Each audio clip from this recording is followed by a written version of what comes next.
Hey guys, Chad Hoover, Kayak Bass Fishing, and today we're going to answer another subscriber question, but this one's going to be a Kristie question.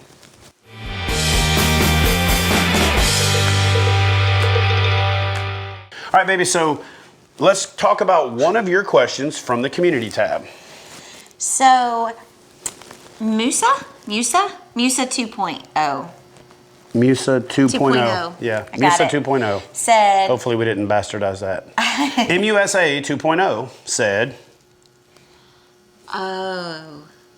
What? MUSA 2.0. Or is it MUSA 2.0? There's a logo right there. What does it say? M 2.0. Mm-hmm. Okay, MUSA 2.0 said, I don't see many kayakers trolling lures as a consistent technique. Any reason not to? Coming from saltwater boat fishing, that was my primary method.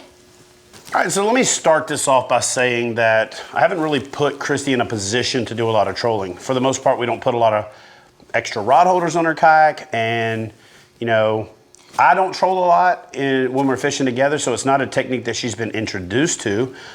You know, she did go fishing with us a couple times when other guys were trolling, and she's like, saw them catching fish and was like, why are we not doing that? And so, I don't know, here's what I'm gonna do. I'm gonna turn it over to her since it's her question, let her give you her thoughts on it, and maybe I'll throw something in at the end.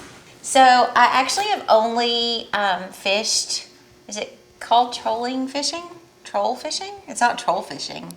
Trolling? Trolling. Yeah, I've been trolling one time. You're not fishing for trolls. I've been trolling only one time. We're fishing for trolls on here, on YouTube, so anyway.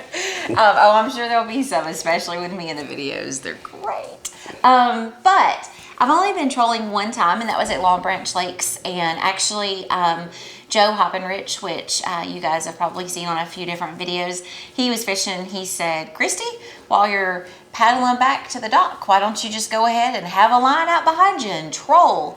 And I caught a fish trolling, and I was very, very new to kayak fishing, and immediately I realized that my arms are very short and that just at that moment. I never knew before. Not reaching for a coffee cup on the bar that's this high at our house. That's because my legs are short, though. Yeah. I can't reach up. So anyway, so I had to like turn around in my seat and grab the rod and pull it back and reel it in, and the fish was coming in from behind me instead of in front of me, and being new, it just made me really uncomfortable, and we just haven't been in a ton of positions to do that since then.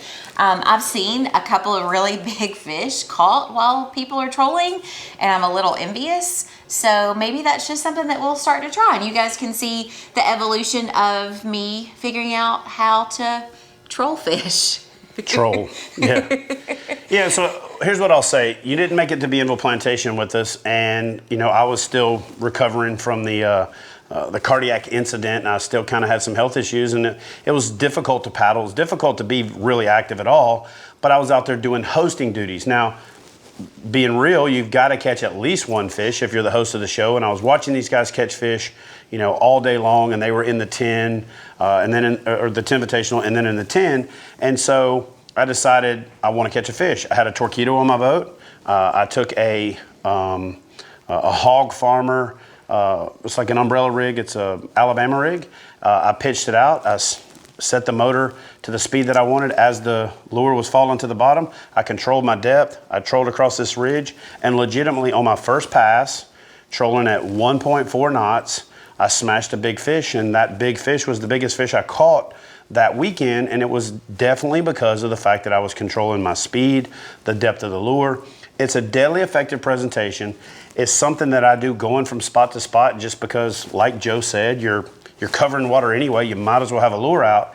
But it's not something that I do as a primary tactic. But I will say this, I got introduced to a little bit more advanced trolling when I went to Racine, and she didn't get to make that trip either. But it's a common theme here. When I was trolling with the guys there, it was unreal, both trolling with you know, the boat or from the kayak, how effective a technique it is, especially for covering water and narrowing down or finding fish. So it's not something that I've done a lot of in the past. It's not something that I've really introduced Kristie to, but it is a great question. And the answer to that question is there is no reason not to do it. A lot of anglers do it. A lot of pedal kayak guys do it. We have motorized kayaks, so there's no reason for us to not do it more. And you can just put the rod in the rod holder and paddle. I really like to paddle. with wake baits on, a lot of times when the fish are coming up after you're kicking through, some of that upper part of the water column grass, that grass that stops about that far below the surface. And so yes, there is no reason not to troll, and it will be something we do a lot more of. And I think once I introduce Kristie to it, she probably will be trolling more than anything else, at least early on in the process, because it is deadly effective. You cover a lot of water, and maybe I can at least then get her to keep up because she'll be constantly moving. So anyway, anything else you got to say about trolling there, baby? I don't think so. You can't do it in a tournament, can you? You can, as long as you're complying with the rules, and for KBF rules you can troll, but you can only use one rod at a time. You can't have multiple rods out. And most folks when they're trolling have a lot of rods out, which is what helps increase the efficiency of it. So yeah, you can troll. It's definitely a deadly technique, like I said. And so to answer your question, MUSA 2.0, is that right? MUSA 2.0, something else? Yeah, MUSA 2.0. Thanks for the question. Y'all keep those questions coming. Post one up in the comment section below. Smash that thumbs up button if you haven't done so yet. Thanks for all the support. And what was the last thing that was supposed to? Subscribe. And the bell. Subscribe Put the bell on. and turn on the notifications. We'll see y'all in the next video. I think that you had that big lure that looks like a white umbrella. It kind of looks like a wind chime when you dropped your phone into the water at Bienville Plantation.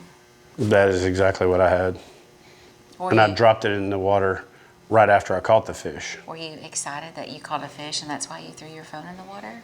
No, I just pulled my phone out and fumbled. But I got a new upgraded phone, so that worked out. Who got you that? She did. And actually, you know what? I know I caught the fish first before because I was upset that I lost all the photos on the camera. And then when I got the phone and upgraded it, they were all still there. So I was actually pretty excited about that. Yeah, speaking of that big fish, that's the fish that I caught trolling. And so far, that's the biggest fish that I've caught in 2019. One of the advantages of the Torqeedo is you can go further, fish longer, and heck, you can catch them on your way there. Pretty good fish. Let me see that fish. There you go. That is a good fish. I like to catch that fish. Matter of fact, you might want to walk off for a second. Chad, that is so gross. It's rude. I don't know why It's you would not do rude. that. I told It's you. rude. I told you to walk it off. It's rude. Walk off. Nasty. Nasty.